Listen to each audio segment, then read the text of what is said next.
Hello नमस्कार सर्वांना, श्री एडेश्वरी आणि श्री स्वामी समर्थ। तर आज आहे आपला श्रावण महिन्यातील चौथा आणि शेवटचा सोमवार। तुम्हा सर्वांना श्रावण महिन्यातील चौथ्या सोमवारच्या खूप खूप साऱ्या शुभेच्छा। आणि इथं आता माझी पूजेची तयारी सुरू झालेली आहे आणि मी दरवाजात छान अशी रांगोळी काढून घेत आहे।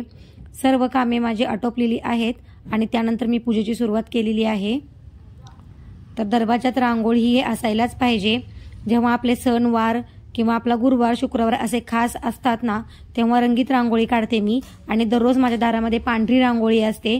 उंबरट्यावर आणि दरवाजामध्ये रांगोळी काढायलाच पाहिजे, कारण जे कोणी व्यक्ती आपल्या घरामध्ये कुठल्या नकारात्मक भावनेने येत असेल किंवा काहीतरी वाईट विचाराने येत असेल तर ती रांगोळी सर्व विघ्न सर्व अविचार आपल्यावरती घेते असं आपल्या पूर्वजांनी सांगितलेलं आहे।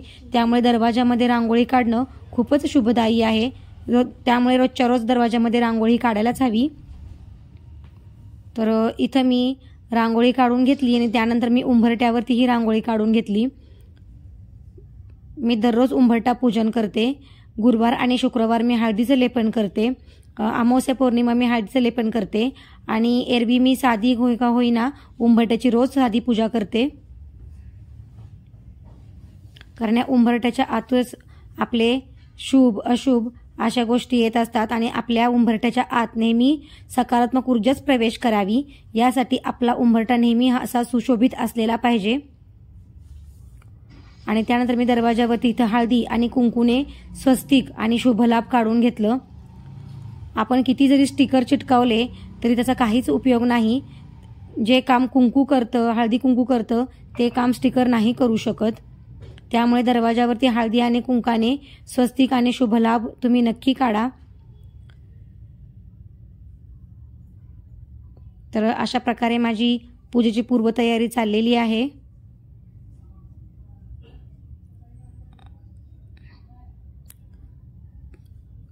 त्यानंतर मी आपल्या रोजच्या देवपूजेला सुरुवात केली। कोणतीही पूजा करण्याच्या आधी आपली रोजची नित्यपूजा ही व्हायलाच पाहिजे। आपल्या घरातली रोजची नित्यपूजा करूनच आपण दुसऱ्या आपल्या पूजा करायच्या असतात। तर मी इथे नित्य देवपूजा आटोपली, देवांना स्नान घालून घेतलं।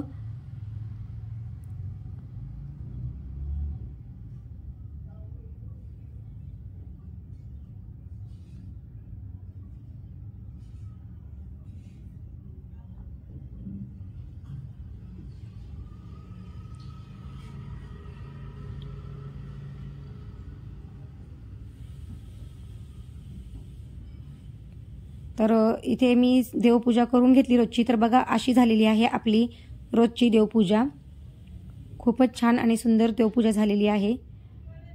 मी इथे स्वामींनाही बेलपत्र वाहिलं आणि तुळजाभवानी आईला आणि एडेश्वरी आईलाही बेलपत्र वाहिलेलं आहे, कारण त्या पार्वती आईचं रूप आहेत आणि जे शिवशंकरांना प्रिय आहे ते पार्वती देवीला प्रिय आहे। आणि त्यानंतर मी सुरू केली आपल्या रुद्र अभिषेकाची तयारी। त्यानंतर मी इथे पूजा मांडून घेतली आणि दीप प्रज्वलाने आपल्या पूजेची सुरुवात झालेली आहे। तर मी इथे समया प्रज्वलित करून घेतल्या आणि त्यानंतर त्यांना हळदी कुंकू पुष्प लावून दिव्यांची पूजा करून घेतली आणि त्यानंतर सुरुवात केली आपल्या गणपती बाप्पांच्या अभिषेकाला। गणपती बाप्पांना अभिषेक कसा घालायचा आणि रुद्राभिषेक कसा करायचा याचा डिटेल व्हिडिओ मी केलेला आहे। माझा पहिला सोमवार श्रावण सोमवार असा व्हिडिओचं नाव आहे, तर ते तुम्ही नक्की बघा। तुम्हाला पूर्ण डिटेलमध्ये रुद्राभिषेक कसा घालायचा, कोणते मंत्र स्तोत्र बोलायचे याची सर्व संपूर्ण माहिती मी त्यात सांगितलेली आहे। तर तो व्हिडिओ तुम्ही नक्की जाऊन बघा।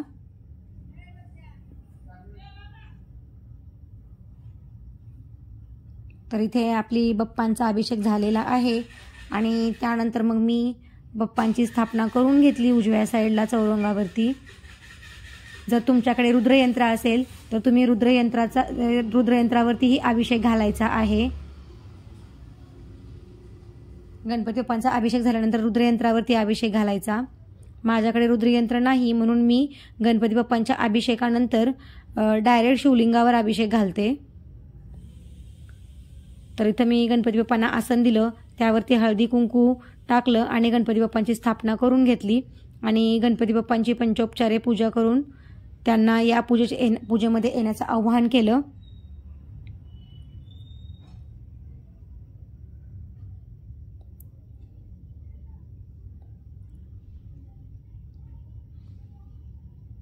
आणि गणपती बाप्पांची पूजा करून त्यांच्याकडे अशी प्रार्थना करायची आहे की हे बाप्पा, या माझ्या रुद्राभिषेकाच्या पूजेमध्ये तुम्ही या आणि ही पूजा माझ्याकडून निर्विघ्नपणे पार पाडून घ्या.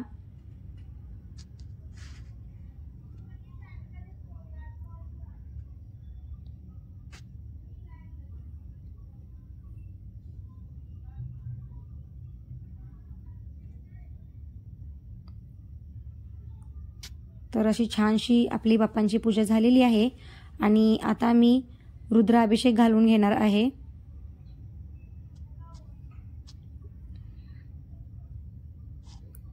रुद्राभिषेकाचं पाणी हे खूपच प्रभावी पाणी आहे. ते कधीही आपण फेकायचं नाही.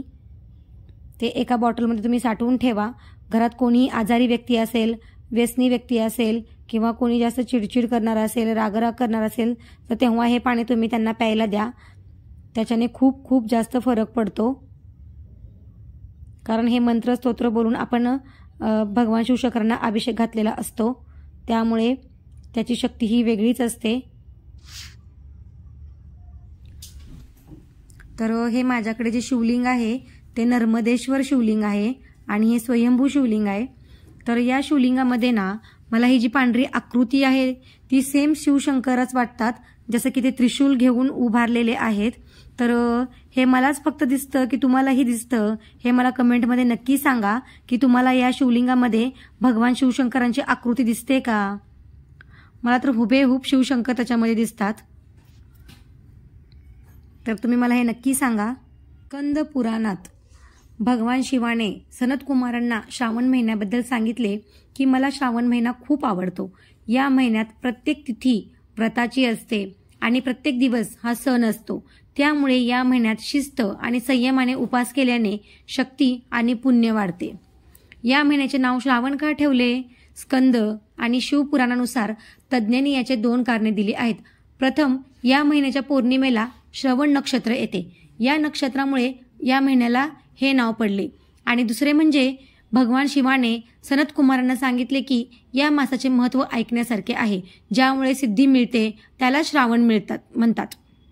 यामध्ये निर्मलतेचे गुण असल्यामुळे हे आकाशासारखे आहे, म्हणून याला नभ असेही म्हणतात. महाभारतातील अनुशासन पर्वता अंगिरा ऋषींनी श्रावणाचे श्रवण आणि महत्त्व विशद करताना सांगितले की जो मनुष्य मन आणि इंद्रियांवर नियंत्रण ठेवतो आणि श्रावण महिन्यात एकाच वेळी अन्न खातो त्याला अनेक तीर्थक्षेत्रांमध्ये स्नान करण्या इतके पुण्य लाभते. तर श्रावण महिन्यामध्ये रुद्राभिषेक का केला जातो? कारण श्रावणातच समुद्र मंथन झाले, ज्यामध्ये हलाहल विष बाहेर आले, जे भगवान शंकरांनी गळ्यात धारण करून आपल्या जगाचा उद्धार केला. पण या विषाने त्यांच्या शरीरातील उष्णता वाढवली. विषाचा प्रभाव कमी करण्यासाठी देवतांनी त्यांच्यावरती जल अर्पण केले आहे. त्यामुळे शिवलिंगाला पाण्याने अभिषेक करण्याची परंपरा आहे आणि जल अभिषेक हा भगवान शंकरांना खूप प्रिय आहे.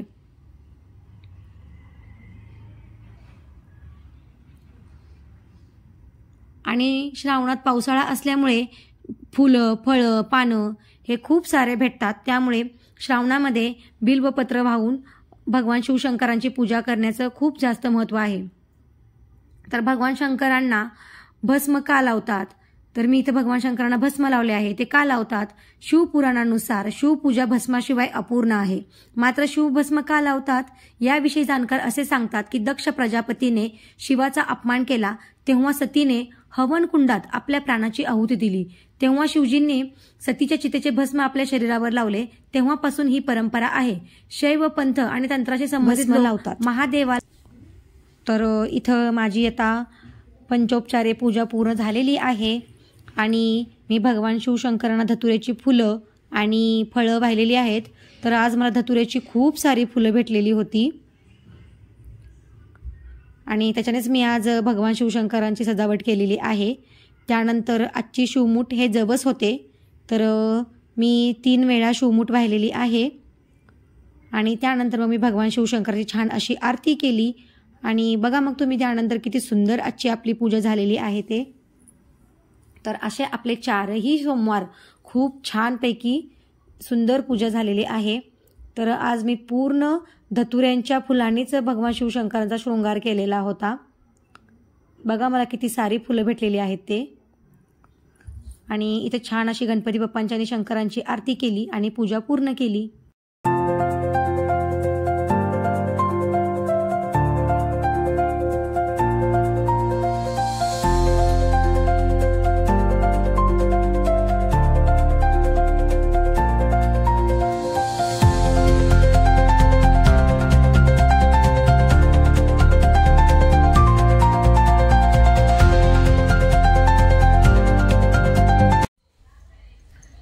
अशी छान अशी आपली पूजा आजची संपन्न झालेली आहे आणि 4ही सोमवार महादेवाने माझ्याकडून खूप छान आणि सुंदर पूजा करून घेतलेली आहे.